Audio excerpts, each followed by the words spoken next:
Obofour umpe agrada asemudo. Kwaku me ankasa. Ebra me ti say yes woni agrada abomuno. You point to me point blank say, "Wo there is no way ekwanya agrada afaso de wo yela faso no. Odi agrada abone be chenida. And I can prove to you, Kwaku Obofour, wona bet di kan betna ahoma 10 so obedi semhunu. Obi a wo say 7 years, 20 years. Problem anu obi nya e kwa ntimi fanche. But ene u fake, u pretend.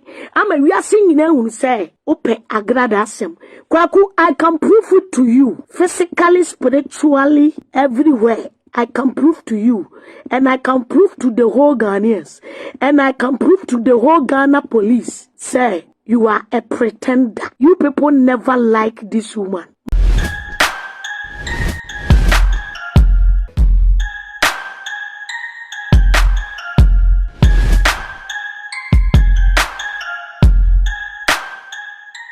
Mobibia akwaba ediba attention TV so mo amude hie mo PC na natili ene masani mo hie bi mo attention TV so Maame Ng3g3 aba abonten aba beka nsem edi afre Reverend Obofour ehu esi Reverend Obofour chese oye pretender nkasa mumi nkuti audio na age atese ewo social media so no embra Obofour umpe agrada asemudo. Kwaku me ankasa. Ebra me ti say yes woni agrada abomuno. You point to me point blank say, "Wo there is no way ekwanya agrada afaso de wo yela faso no. Odi agrada abone be chenida. And I can prove to you, Kwaku Obofour, wona bet di kan betna ahoma 10 so obedi semhunu. Obi a wo say 7 years, 20 years. Problem anu obi nya e kwa ntimi fanche. But ene u fake, u pretend. Ama wiase nyina hu say ope agrada asem. Kwaku, I can prove it to you. Physically, spiritually, everywhere. I can prove to you. And I can prove to the whole Ghanaians.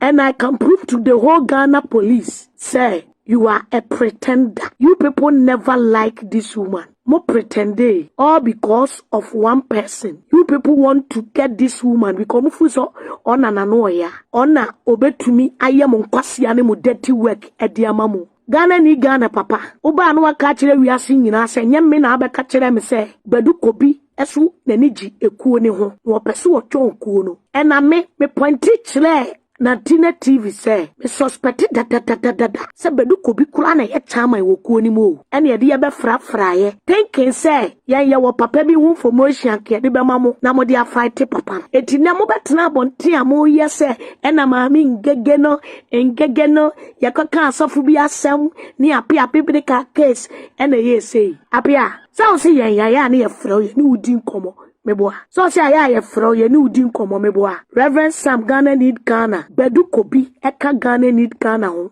from day one. Bedu kobi edi enti na wudwane from Ghana need Ghana. And na grada point in the brack chereo. Sa wona wo talk ne ma apia bebreka edem. Na se me point ka chere wo Reverend Sam say Ghana need Ghana na odi aba no say ebegina enya sofu bi ade ya. Enya politician bi akuo. I was the first person pointing this thing to you. Me say, se mo amano kure anya adwuma. Ye nyina ye Ghana ade hye. Do ye tutubotom ni. Ye de adeboni edi na ono so emra wo ho say ye defend no. Ono so ye nipa. Edi ade bia mo nam so bia mo kono. Mu make sure say no kure nko ha na bedadi. Esa me de me meyi mu fie ne mabonti nyina to abonti. Eye wone nene me de bremu.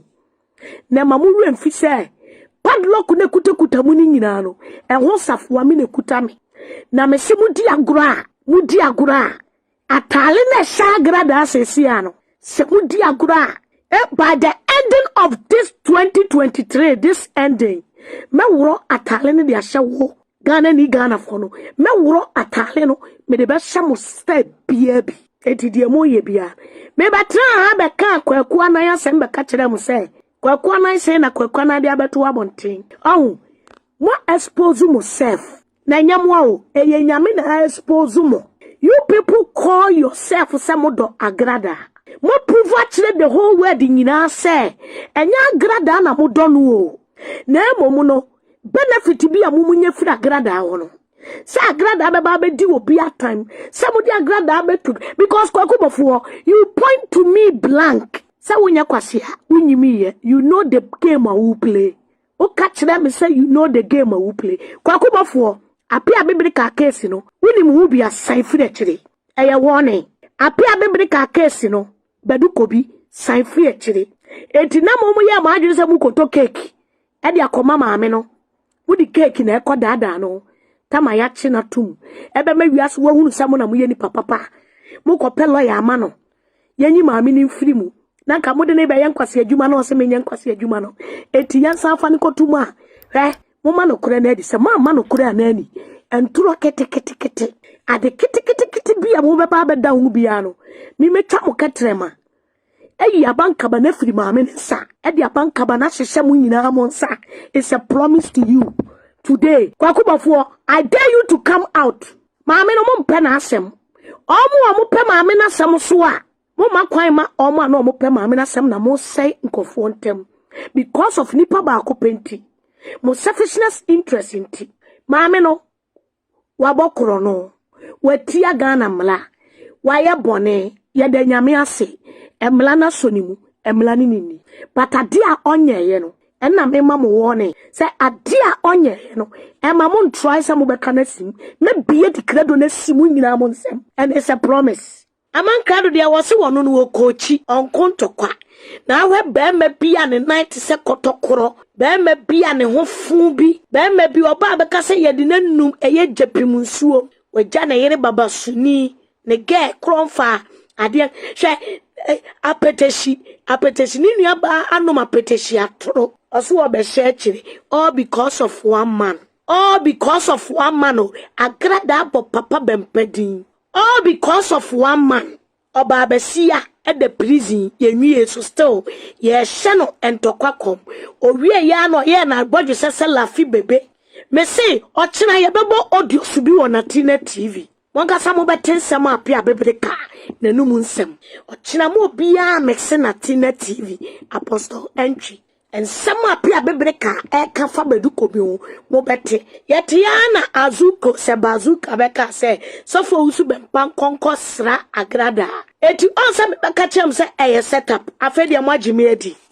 A setup me beka se sena papa na ntu ne nan anko because sa time no se papa ne tu ne nan ekoye nhwehwe ni mu ekoye ne ho se oni agrada ani asema enke de aduro poison agrada cake mani di wuye eme ye ka se recognize ko usu bempa firi ho no me na me ka che mo se mani suade mu no mu me hu se ni padom bebre twahia ni padom bebre twahia na me hu se ni padom ni mu ya to kodu hu no baby me papa na efa no o ma to kodu hu no dia to baby me papa Isaac usu bempefa ehwo a me dia ho prepare wura ni panimu me wura ni panimu me wura ni pema duru baby akodu hu no ne wo no na me yi kodu hu no na firi me papa no se be ya ontia so woni padoni mu no empantehwe ebra me so da ye no manada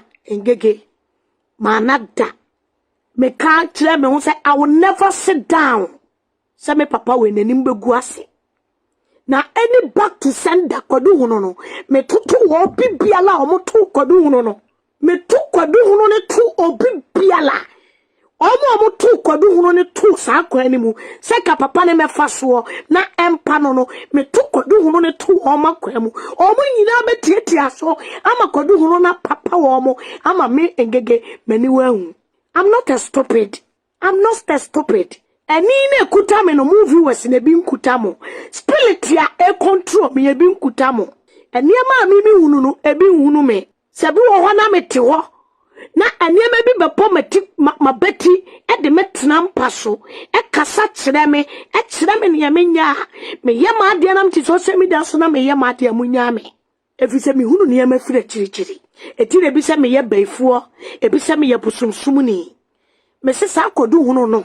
Kodu hunu no me bona dane e back to sender eti kodu hunu no wa mo share kire o mo tu kodu hunu ne se empa me papa ne hwe form ema papa ne nimu ase no yeti social media o mu nyina bepa omu nyina bepa eti sofu timi be di entron komhye sofu a oba be hye entokwan komhye say agrada is coming back now she will bounce back to her enemies big time not knowing no now they are the same people san koma me ne wo e hye ne kom say oba who want to go 2 weeks ago ye be yiwa mo aba be kontokwa Some makwa bani more than ediba attention TV some pam show mo subscribe channel no ema me na mo like page no na mo fa mo comment so enter eto emfa ema me sa makra mo dasene yesa me hwe